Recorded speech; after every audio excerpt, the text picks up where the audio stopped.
یہ ایک دوست کا سوال ہے کہ لڑکی کا نام ملائکہ یا فرشتہ رکھنا کیسا ہے؟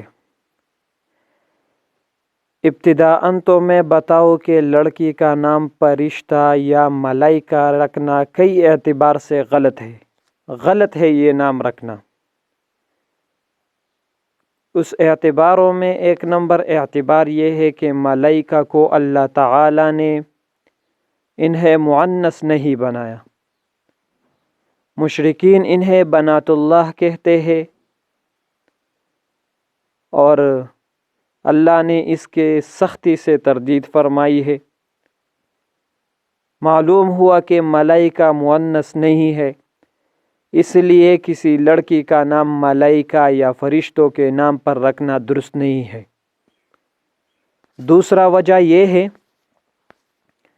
ملائکہ نام رکھنے میں ایک قسم کا عجب اور بڑائی پائی جاتی ہے، کیونکہ فرشتے گناہوں سے پاک ہوتی ہے جبکہ انسان تو خطا کا پتلا ہے، تو اس میں بڑائی وغیرہ پائی جاتی ہے۔ یہ دوسرا وجہ ہو گیا۔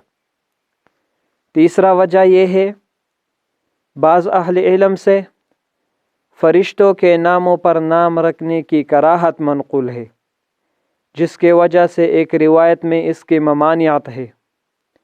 اگرچہ بعض محدثین نے اس روایت کو ضعیف کہا گیا ہے، لیکن بعض فقہاء محدثین نے اسے قبول کرتے ہوئے ملائکہ نام رکھنا پر ملائکوں کے نام پر نام رکھنے سے منع کیا ہے۔ اور اکثر علماء کے نزدیک فرشتوں کے ناموں پر نام رکھنا تو درست ہے، لیکن اولاً ملائکہ میں سے کسی کے نام پر لڑکوں کا نام رکھنا درست ہے، اور ثانیاً اس میں بھی اس بات کا خدشہ ہے کہ لوگ مذاق نہ بنائیں، اسی لیے اس سے بھی گریز بہتر ہے۔ 3 وجہ میں نے بیان کی۔ بہرحال یہ نام رکھنے کے بجائے اگر آپ بچی کا نام صحابیات اور ازواج مطہرات میں کے ناموں میں سے کسی کے نام پر رکھے تو وہ بہتر ہوگا۔ جزاک اللہ خیرہ۔